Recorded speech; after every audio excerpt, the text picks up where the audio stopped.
இந்த தாவேக்காவுடைய குதிரை பேர முயற்சி அப்படிங்கிறது இப்ப வரைக்கும் அதிமுகவுக்கு தலைமணி, எதிர்காலத்துல அது திமுகவுக்கு தலைவலி. ஏற்கனவே திமுக தனிமைப்படுத்தப்பட்டு விட்டது. இனிமே அடுத்தது என்ன? இரண்டாவது ஸ்டெப் டிஎம்கேக்குள்ளேயே கை வைக்கிறது. அதனாலதான் திமுக தலைமை குதிரை பேரத்துக்கு செக் வைக்க குதிரை வேகத்தில் முயற்சி செய்கிறது. மத்திய அரசை இரிட்டேட் பண்ணக்கூடிய இடத்தை நோக்கி விஜய் நகர்ந்து கொண்டிருக்கிறார். இப்ப கோயில் நிலங்கள் விஷயத்துல தேவையில்லாத ஒரு சர்ச்சையை விஜய் அரசு உருவாக்கி இருக்கிறது. சொடக்கெடுக்கணும்னா என்னங்கிறத அமித்ஷாட்ட கத்துக்கணும். அமித்ஷா அமைதியாக இருக்கிறார் அப்படிங்கறத வச்சுட்டு என்ன வேணாலும் பண்ணலாம் நினைச்ச கூடாது. அவருடைய அமைதிக்கு ஒரு அர்த்தம் உண்டு. இந்த ரெண்டு கம்யூனிஸ்ட் கட்சிகளுக்கும் குதிரை பேர விஷயத்துல ஒரு கசப்பு ஏற்பட்டு இருக்கிறது. இடைத்தேர்தல்களை உருவாக்கி சுயமாக ஒரு மெஜாரிட்டியை பெற்றுவிட்டால் திருமாவுக்கு வேலை. அப்ப திரும்ப ஒன்றதுக்கு ஒரு இடம் வேணும்ல, அது திமுக தான். வேற என்ன இருக்க முடியும்? கோலஹலாஸ் டிவி யூடியூப் சேனல், இது வாய்மையின் எக்காலம். குதிரை பேரம் தொடர்பாக எஃப்ஐஆர் போட வேண்டும் என வலியுறுத்தி இருக்கிறது திமுக. வணக்கம் நண்பர்களே. குதிரை பேரம் தொடர்பான புகார்கள், வழக்குகள் இவையெல்லாம் கொஞ்சம் கொஞ்சமாக வேகம் எடுத்து வருகின்றன. இப்ப நேற்றைக்கு திமுகவினுடைய முக்கிய தலைவர்களில் ஒருவரான RS பாரதி அவர்கள் லஞ்ச ஒழிப்புத்துறைக்கு ஒரு புகார் மனு அனுப்பி இருக்கிறார். அதுல அவர் என்ன சொல்லி இருக்கிறார் அப்படின்னா, குதிரை பேரம் தொடர்பாக வைகோவும் MR விஜயபாஸ்கரும் பேசி இருக்கிற கருத்துகளின் அடிப்படையில் வழக்கு பதிவு செய்து FIR போட்டு விசாரிக்க வேண்டும் அப்படின்னு லஞ்ச ஒழிப்புத்துறைக்கு அவர் மனு அனுப்பி இருக்கிறார். புகாரில் நாங்கள் குறிப்பிட்டது வைகோ அவர்கள் கொடுத்த ஸ்டேட்மெண்ட் உங்களுக்கு எல்லாருக்கும் தெரியும். நீங்கள் கூட உங்கள் ப்ரெஸ்ஸில் வந்ததை வச்சு தான் நாங்கள் எவிடன்ஸாக கொடுத்துருக்குறோம். அதே போல் விஜயபாஸ்கர் அவர்களும் வெளிப்படையாகவே செய்தியாளர் கூட்டத்தில் என்னை தாவேகாவுக்கு வந்து சேரும்படி கேட்டுக்கொண்டார்கள். ஆகவே தான் நான் ராஜினாமா செய்கிறேன் என்று சொல்லி ராஜினாமா செய்துவிட்டு அவரும் சேர்ந்து விட்டார்.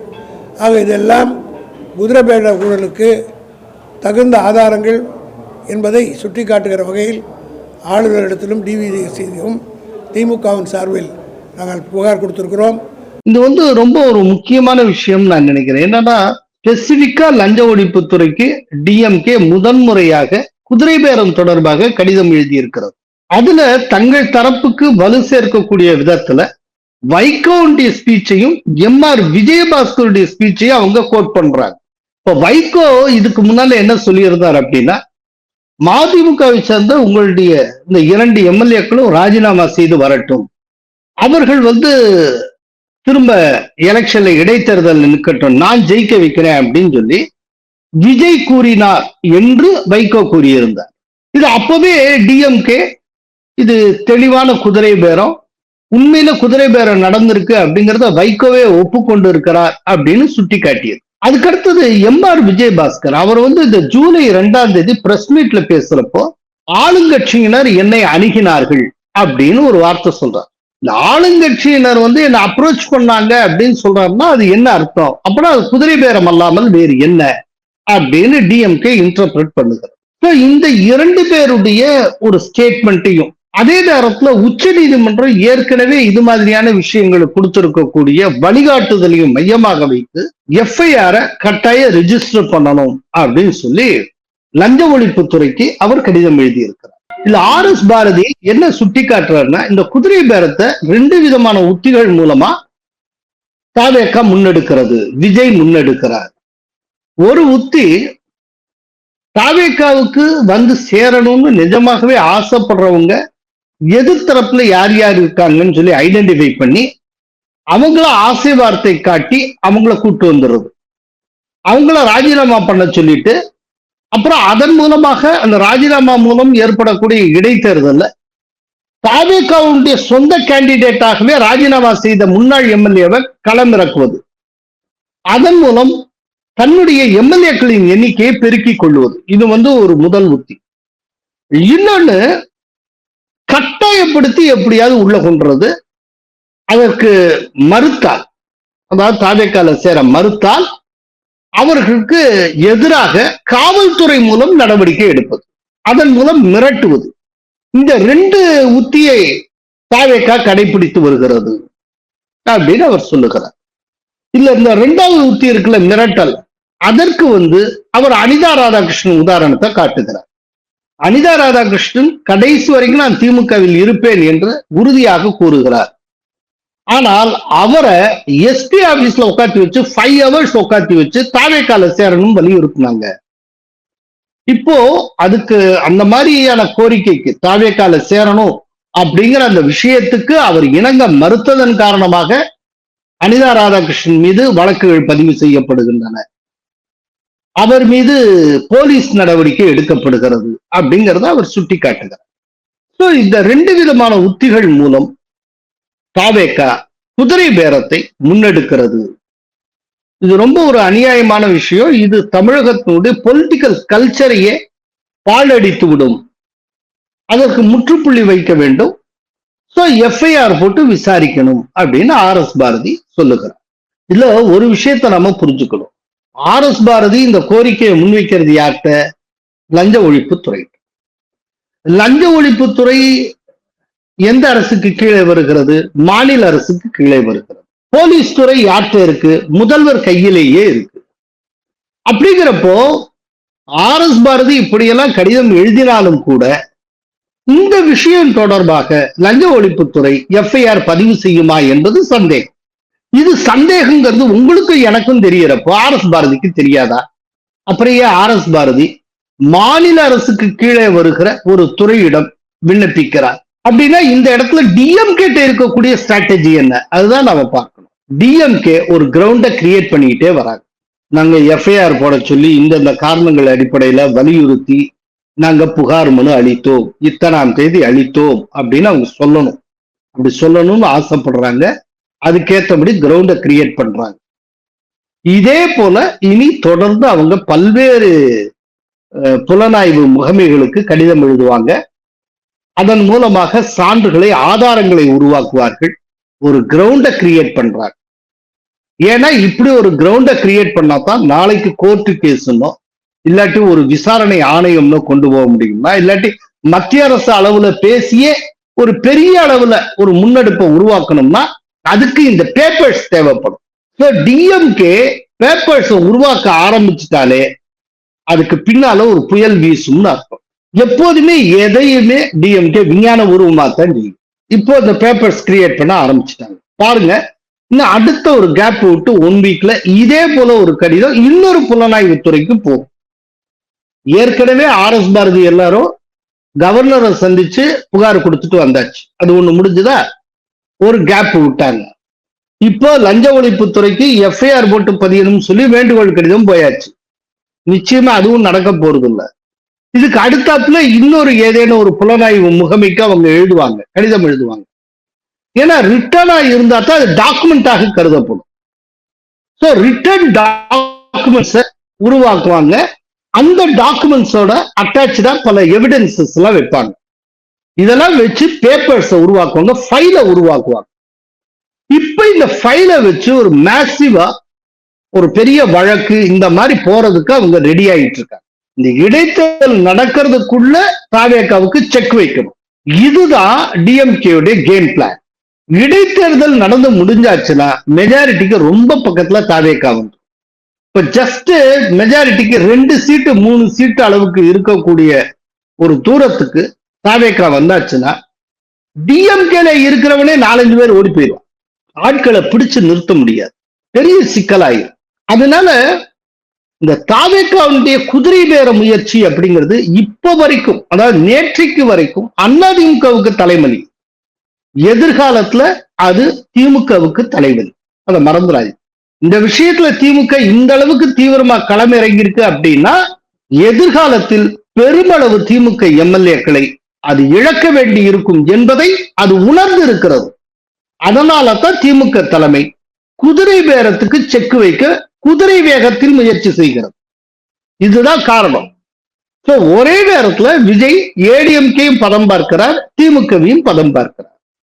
ஆல்ரெடி பதம் பார்த்துட்டார் ஒரு ஃப்ரண்ட்ல. என்னன்னா டிஎம்கேயை டோட்டலா கூட்டணிகளே இல்லாத ஒரு கட்சியாக, ஒரு மொட்டை மரமாக ஆக்கி இருக்கிறார். நேற்றைக்கு வரைக்கும் டிஎம்கே பல்வேறு கூட்டணி கட்சிகளோடு ஒரு தோப்பாக இருந்தது. இன்றைக்கு டிஎம்கே ஒரு தனி மரமாக இருக்கிறது. தோப்ப காணோம். தோப்பா ஒரே வலிச்சு கொண்டு போயிட்டார் விஜய். கூட இருக்க தேமுதிக மட்டும்தான். அதை ஏற்கனவே திமுக தனிமைப்படுத்தப்பட்டு விட்டது. இனிமே அடுத்தது என்ன? இரண்டாவது ஸ்டெப் டிஎம்கேக்குள்ளேயே கை வைக்கிறது. இதுவரைக்கும் டிஎம்கே சுத்தி கை வச்சார், இப்ப டிஎம்கே உள்ளேயே கை வைக்கிறது. அதுதான் இரண்டாவது பேஸ். அந்த இரண்டாவது பேஸ்ல யார் யாரெல்லாம் விக்டிம்? அனிதா ராதாகிருஷ்ணன், நாகர்கோயிலை சேர்ந்த ஆஸ்டின், அதுக்கப்புறம் வேப்பன்ஹள்ளியை சேர்ந்த சீனிவாசன், இப்படி இவங்கெல்லாம் விக்டிம். ஆரம்பிச்சுட்டாங்க விளையாட்டை. இதுவரைக்கும் மற்றவங்கள்ட்ட டிஎம்கே மட்டுமே செய்து கொண்டு இருந்த அந்த விளையாட்டு, அந்த கேம இப்ப 6ம் 4மா விஜய் அடிச்சு ஆட ஆரம்பிச்சதும் இவங்களால தாங்க முடியல. சரி, இல்ல ஒரு கேள்வி கேட்கலாம், ஏன் சார் இந்த அளவுக்கு ஆக்டிவா டிஎம்கே செயல்படுறப்போ ஏடிஎம்கே ஏன் சார் இப்படிலாம் பண்ணல? காரணம் என்னன்னா, ஜெயலலிதா மறைவுக்கு அப்புறம் இந்த விதமாக நடப்பது என்பது அதிமுகவின் வாடிக்கையாக மாறிவிட்டது. அதனால அதிமுக இதுக்கெல்லாம் பழகியாச்சு. புதுசா நேத்திக்கா இன்னைக்கா? ஜெயலலிதா மறைவுக்கு பின்னாலே எத்தனை பேரை பார்த்தாச்சு. ஜெயலலிதா மறைவை தொடர்ந்து 18 எம்எல்ஏக்களை டிடிவி தினகரன் வெளியில கொண்டு போகலையா? அன்னைக்குல இருந்து பார்த்து பழகின விஷயம். அதனால ஏடிஎம்கேக்கு அவ்வளவு பெருசா உறுத்தல. ஆக்சுவலா இது எதுவுமே நடக்காமல் இருந்திருந்தால் அதிமுக தலைமையை ஆச்சரியப்பட்டிருக்கும். இது வியப்புக்குரியதாக இல்லை, பழகி போச்சு. இதுக்கு மேல டேமேஜ் நடக்காமல் இருந்தால் போதும் அப்படிங்கிற மனநிலைக்கு ஏடிஎம்கே வந்தாச்சு. ஆனால் இது எல்லாம் டிஎம்கேக்கு புதுசு, ஷாக்கிங். அதனால இப்ப டிஎம்கே பாஞ்சு அவங்க ஒரு எதிர்கேம் ஒண்ணு விளையாடுறதுக்கு இப்ப கிரவுண்ட கிரியேட் பண்ணிட்டு இருக்காங்க, பேப்பர்ஸ கிரியேட் பண்ணிட்டு இருக்காங்க. போக போக தெரியும் என்ன நடக்குதுன்ட்டு. ஆனால் ஒண்ணு, அளவுக்கு அதிகமா குதிரை பேரத்தை ரொம்ப ஸ்மார்ட்னு தன்னை நினைச்சிட்டு விஜய் தரப்பு பண்ணினாங்கன்னா அது பேக் ஃபயரா, அது வேறு விதமாகவும் மாறும். ஏன்னா இன்னைக்கு ஆளுநர் வரைக்கும் புகார்ங்கிற அளவுக்கே போயாச்சு. நடவடிக்கை எடுக்கப்படல, அவ்வளவுதான். நடவடிக்கை எடுக்கிறது அப்படிங்கிற முடிவுக்கு வந்தாச்சுன்னு சிக்கலாயிடும். அது எப்ப சிக்கலாகுங்கிறத சொல்றேன். மத்திய அரசுக்கு கோபம் வந்தால், நேரடியாக விஜய் மீது அமித்ஷாவுக்கு கோபம் வந்தால், இனி விஜய்க்கு நம்முடைய அனுசரணை வேண்டாம், விஜயை கைவிட்டு விடுவது அப்படிங்கிற ஒரு முடிவுக்கு மத்திய அரசு வந்தால் அன்னைக்கு எல்லா தலைவலியும் ஆரம்பமா.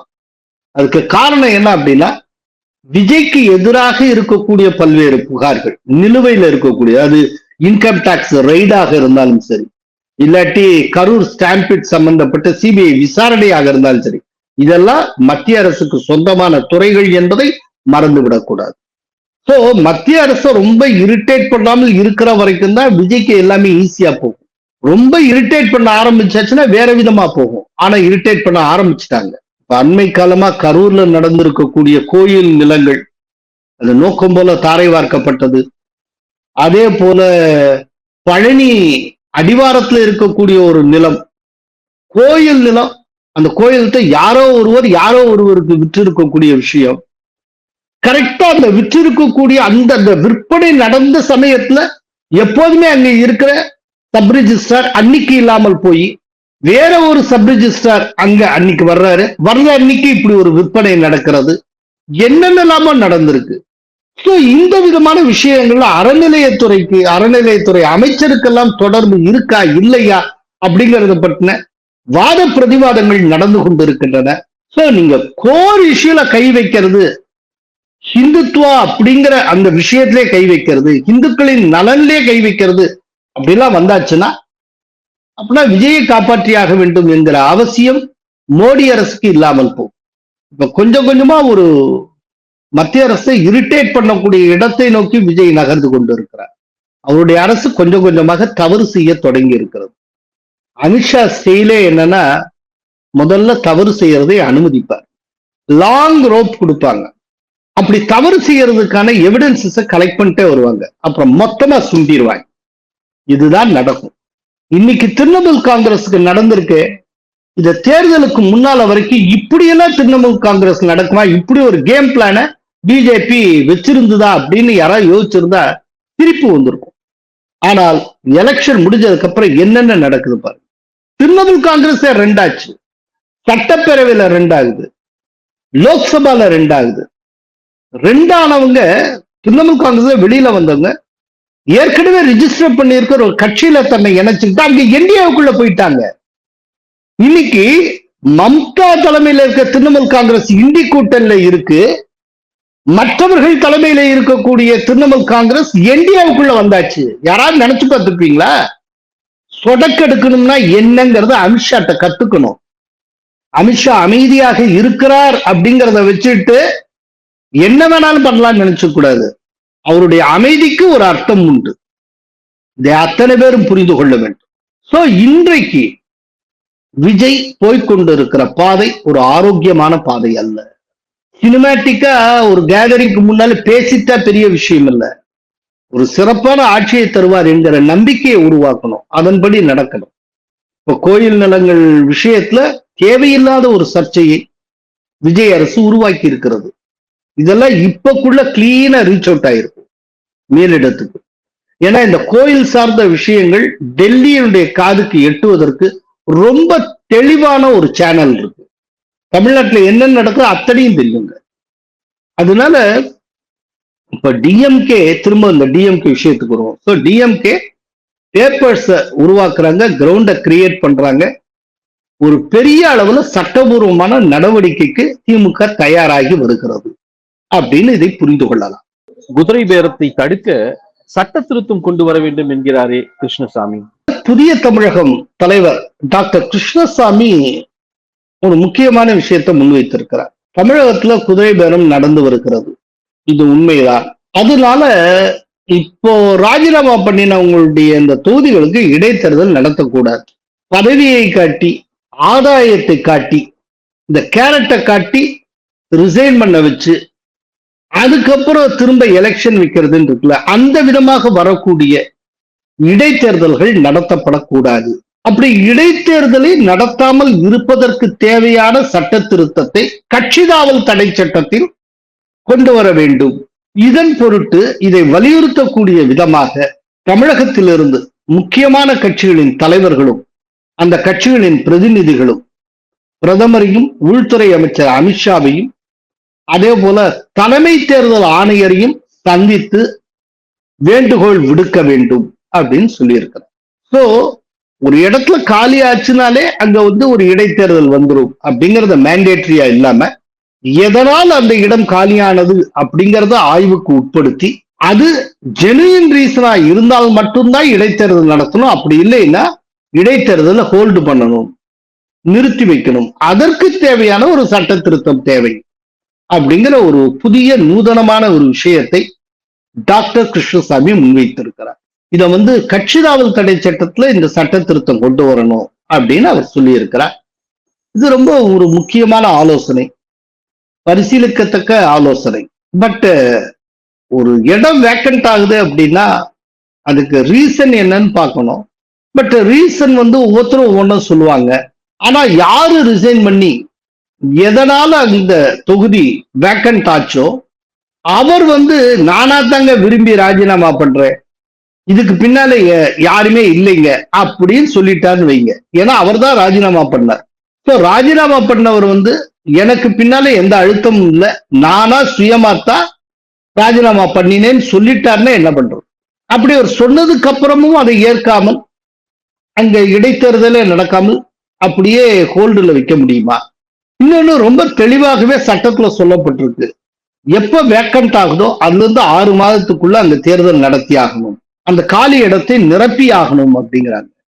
அப்ப என்ன பண்றோம்? பட் இதுக்கெல்லாம் யோசிச்சு இதுக்கெல்லாம் தீர்வு கிடைக்கிற மாதிரியான ஒரு சட்ட திருத்தத்தை கொண்டு வரணும் அப்படிங்கறதா டாக்டர் கிருஷ்ணசாமியுடைய கோரிக்கை. பார்க்கலாம். தாவேக அரசின் குதிரை பேர நடவடிக்கைக்கு கூட்டணி கட்சிகளே அதிருப்தி தெரிவிக்கின்றனவே. எஸ், அதாவது தாவேகாவுக்கு வெளியிலிருந்து ஆதரவு தந்து கொண்டிருக்கிற இந்திய கம்யூனிஸ்ட் கட்சியினுடைய தமிழகத்தினுடைய செயலாளர் வீரபாண்டியன் அவர்கள் குதிரை பேரத்துக்கு கடும் கண்டனம் தெரிவித்திருக்கிறார். தமிழகத்தில் குதிரை பேரம் நடந்து கொண்டிருக்கிறது, இதற்கு நீங்களும் நானுமே சாட்சி அப்படின்னு அவர் சொல்லி இருக்கிறார். இந்த குதிரை பேரங்கிறது நார்த் இந்தியன் கல்ச்சர், இது இப்ப தமிழ்நாட்டுல வலுப்பெற்று வருகிறது, இது வருத்தத்துக்குரியது அப்படின்னு அவர் தெரிவித்திருக்கிறார். அப்புறம் இன்னொன்னு அவர் சொல்லியிருக்கார், உள்ளாட்சி தேர்தல்கள்ல நாங்கள் தனித்து போட்டியிடுவோம், இடதுசாரிகள் தனித்து போட்டியிடும் அப்படிங்கறத அவர் சொல்லியிருக்கிறார். ஏன்னா எங்களுடைய ஸ்ட்ரென்த் என்னங்கிறது எங்களுக்கு தெரியணும், அதுக்கு தனித்து போட்டியிடுவதுதான் ஒரே வழி. அதனால இடதுசாரி கட்சிகள் அத்தனையும் வருகிற உள்ளாட்சி தேர்தலை தனித்து போட்டியிடுவோம், இடைத்தேர்தலில் என்ன முடிவு எடுக்கிறதுங்கிறது அந்த எலெக்ஷன் டேட் அனௌன்ஸ் பண்ணதுக்கு அப்புறம் நாங்க யோசிச்சு முடிவெடுப்போம் அப்படின்னு சொல்லியிருக்கிறோம். உள்ளாட்சி தேர்தலில் தாவேகாவுடன் இணைந்து செயல்பட மாட்டோம் என்பதை வீரபாண்டியன் தெளிவாக உணர்த்தி இருக்கிறார். அப்படின்னா வெளியிலிருந்து ஆதரவு கொடுத்து வரக்கூடிய இந்த 2 கம்யூனிஸ்ட் கட்சிகளுக்கும் குதிரை பேர விஷயத்துல ஒரு கசப்பு ஏற்பட்டு இருக்கிறது. தவறான பாதையில் விஜய் செல்லுகிறார் என்று அவர்கள் கருதுகிறார்கள். இது தெளிவாக தெரிகிறது. ஏடிஎம்கேலயோ டிஎம்கேலயோ இப்படியே ஆட்களா உடைச்சு கொண்டு வந்துட்டு இருக்கிறத அவங்க விரும்பல.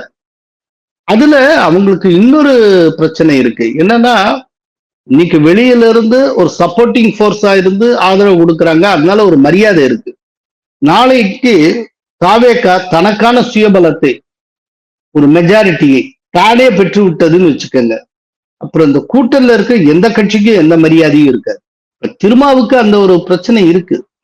இன்னைக்கு ஏதோ மரியாதை கொடுக்குறாங்க, நாளைக்கு மரியாதை இல்லாம போச்சுன்னா இவங்களே சொந்த காலிலே நிற்கிற அளவுக்கு சுயமாகவே மெஜாரிட்டியை பெற்று விட்டால், இடைத்தேர்தல் மூலம் மெஜாரிட்டியை அடைந்து விட்டால், அப்போ திடீர்னு தாவேகா கலட்டியாச்சுன்னா திரும்ப டிஎம்கேக்கு தானே போகணும்.